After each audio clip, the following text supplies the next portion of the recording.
Welcome back to College Conversations. I'm Dr. Fedor and I help you navigate college.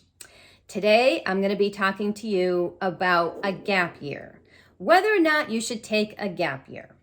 I'm going to be discussing the pros and cons, and a gap year is taking the year off between high school and college, not to be confused with the Abercrombie and Fitch year, which I will talk about in a future video, I promise you. In the United States, most students go directly from high school, the senior year of high school, to college in the fall, and they have the summer months off, but pretty much it's right from high school to college. Taking a gap year is not unheard of. It's not that common, but it's not completely unheard of either. So I'm going to be talking to you about some of the pros and cons. May 1st is National College Acceptance Day, and that's the day in the spring that institutions have to let students know whether or not they've been accepted to their school.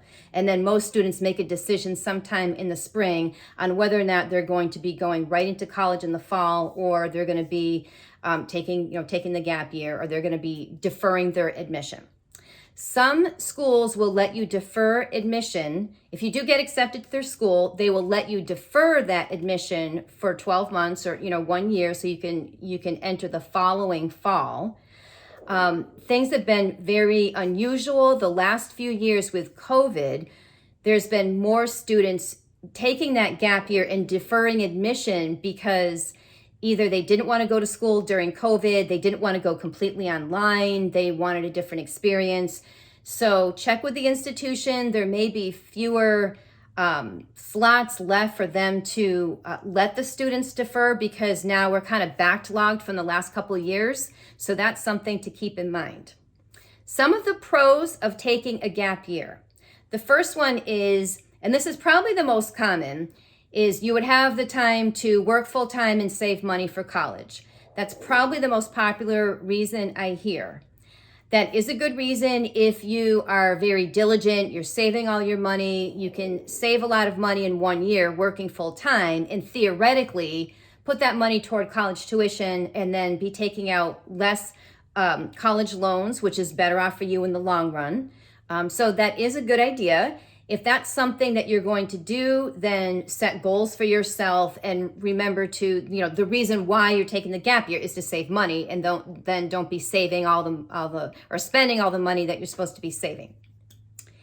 The second reason, or the second pro of taking a gap year, I would say, is you would have time to do an internship in an industry, or even 2 6-month internships in an industry that you're looking into. Do I really want to go into that field? Well, you could do a couple internships and then decide, do I want to spend the money on college in pursuing that field? So that would give you some time. A third reason would be you could travel on your own or through a set program. And some of this becomes a little bit like, well, you need money to travel, and now if you're working full time, how are you going to be traveling? But so those are some things that, you'd have to work out what your priorities are, if it's saving money, if it's travel, if it's learning more about a particular industry. There might be a way for you to do 2 or even 3 of those at a time. The last reason is sometimes students just need a break from school, and they think, oh, I just don't want to sign up right away for 4 more years of studying. Maybe they didn't have such a great high school experience, and that sort of, influences their decision of, no, I don't really see the point. I don't really want to sign up for more studying. In that case, you need to take a break from studying and do options 1, 2, and 3, travel, do an internship, get a job, and figure out what you want to do so that you become inspired to sign yourself up for spending money on tuition and studying so that you can achieve a longer term goal that you're hopefully excited about in a field that you're interested in. The best case scenario is you take the gap year and you do a little bit of all of that. You work, you do an internship, you learn, you save money, you become inspired, you have an epiphany, you do some traveling, and it all, comes together for you. Some of the cons of taking a gap year. I would say the first scenario that comes to mind is students say, okay, I'm going to take a year off, and work and save some money. And then they get very invested in their job. Now, this could be good or bad, but this is under one of my cons.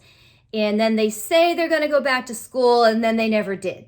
Then they miss a deadline, or they're like, nah, it's not ready, or I just got promoted or something. Again, that could be a pro, depending on what you're doing, but they get comfortable in their job, and then they never go back. So just keep that in the back of your mind. Number two of a con, students become accustomed to earning a full-time paycheck, and then they decide, I don't want to live without this amount of money again, so then they don't go back to school. So you have to be careful with yourself that you don't also start spending more money, spending as much money as you're making, because that will defeat your purpose of taking a year off to save money during your gap year.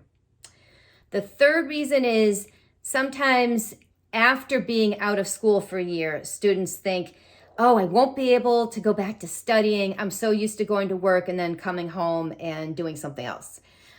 So if that's the case with you, I encourage you to watch a few of my videos, the 5 study tips and so forth, and how to stay motivated. Get yourself back into the groove of studying, because you can do it. You can get your mojo back if it's something that you are really passionate about. And hopefully by taking the gap year, you figure out, what it is that you want to be doing.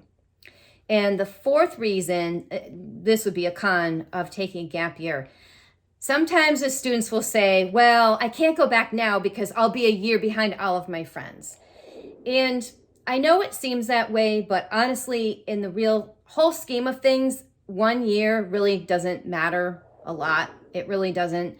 Ultimately, some of the friends will go on to graduate school, or they'll do a different career, and everybody's going to end up in their own career anyway. So the fact that you were 12 months behind really isn't going to matter. And in fact, if you're serious about going back to school after taking the gap year, I would stay in touch with all of those friends, especially if you're going to be going to the same school, because then they could help you with, oh, I had a good experience with this dorm, or with this, this class, or this instructor, or whatever. And then that could actually help you make the transition after working for a year, and then you go back to college full time. And then, staying in touch with those students can definitely help you get your groove back.